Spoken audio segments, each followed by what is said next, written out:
Bom, essa revolta chamada Revolta dos Malês, ela ficou conhecida porque os escravos que viviam na região de Salvador, em Salvador, na Bahia, eles tinham um culto malê, ou seja, uma religião que ela é mista. Ela é formada por elementos africanos e muçulmanos. A gente viu que o líder da Revolta dos Malês era Manuel Calate, e escravos da religião muçulmana Islã, e a gente vê que os negros foram dizimados ou então foram degradados, foram expulsos para a África novamente. Nós vamos observar, pessoal, que depois de muitas revoltas que tinham acontecido aqui no Brasil, o Brasil ele começou a ser governado por uma pessoa que era muito autoritária, que não respeitava os direitos de ninguém. Esse homem ele era chamado de Araújo Lima. Nós vamos ver que ele fazia de tudo para controlar a população. Então, ele decidiu então retirar os direitos dos estados, que eram chamados de províncias. Ele afirmou em 1837 a 1840 que os estados do Brasil não poderiam fazer leis, não poderiam criar impostos e também não poderiam mais controlar os seus gastos. Com o governo dele, começou a aumentar a rivalidade entre os partidos políticos que existiam aqui no Brasil, que era o Partido Regressista e o Partido Progressista. O Partido Progressista, ele era chamado de liberal. Era um partido em que a população era a favor que o rei governasse, porém o rei ele deveria permitir que os estados tivessem liberdade. Já o grupo dos regressistas, que eram chamados de tradicionais, eles queriam que o rei governasse e que ele não permitisse que os estados tivessem liberdade.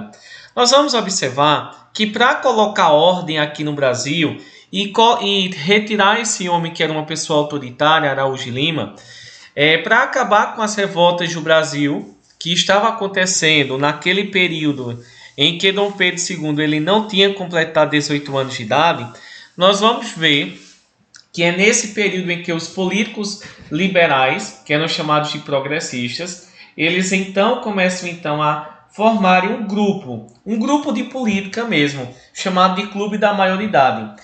Esse grupo da maioridade, ele tinha como objetivo principal lutar pela antecipação da maioridade do príncipe Dom Pedro II. Por quê? Nós vamos ver então que a solução para acabar com as revoltas que estavam acontecendo aqui no Brasil vai ser o quê? Eles então vão começarem a lutarem pela antecipação da maioridade de Dom Pedro. Isso significa o quê? Que os políticos aqui no Brasil estavam percebendo que a única forma de colocar ordem, de acabar com a bandalheira, acabar com as revoltas aqui, era fazer com que Dom Pedro II ele fosse reconhecido como rei do Brasil com menos de 18 anos de idade. Porque as pessoas, desde 5 anos de idade até 18 anos de idade, seriam muitos anos em que as pessoas continuariam com revoltas no Brasil.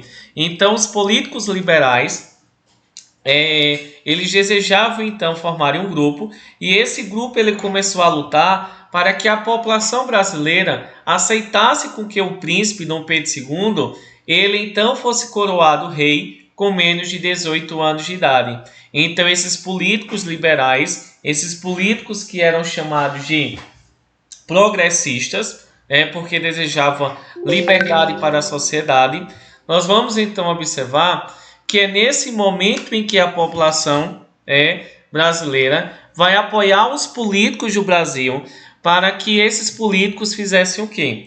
Os políticos do Brasil, eles vão então decretarem que Dom Pedro II poderia assumir o poder no Brasil aos 14 anos de idade.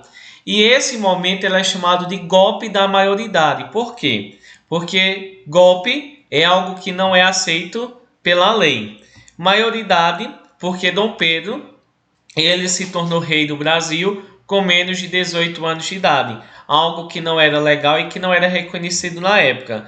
Então, por isso que o momento que Dom Pedro II assumiu o poder no Brasil para colocar ordem no nosso território e acabar com as revoltas, é chamado de golpe da maioridade, exatamente porque um golpe quer dizer algo que não é reconhecido pela lei, algo que não é legítimo, algo que não era aceitável naquela época. Porém, os políticos se reuniram, colocaram ele no poder e assim eles deram um golpe. mesmo não sendo reconhecido pela lei, mas eles reconheceram.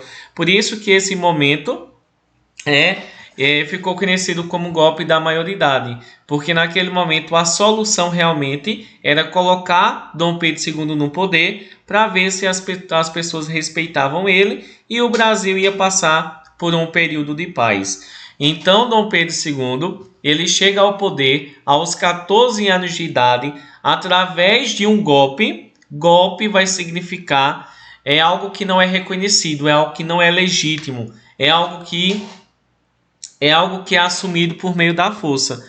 Então, Dom Pedro II ele vai chegar ao poder através do golpe da maioridade.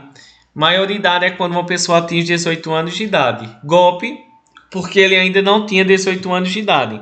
Então, com menos de 18 anos de idade, com a ajuda dos políticos do Brasil, Dom Pedro II é colocado no poder aos 14 anos de idade e, nesse mesmo ano, ele vai se tornar o imperador do Brasil. Então a gente vai observar então que o golpe da maioridade é esse momento em que os políticos, sem a autorização da população, vai colocar Dom Pedro no poder com menos de 18 anos de idade, antes de que ele completasse a maioridade.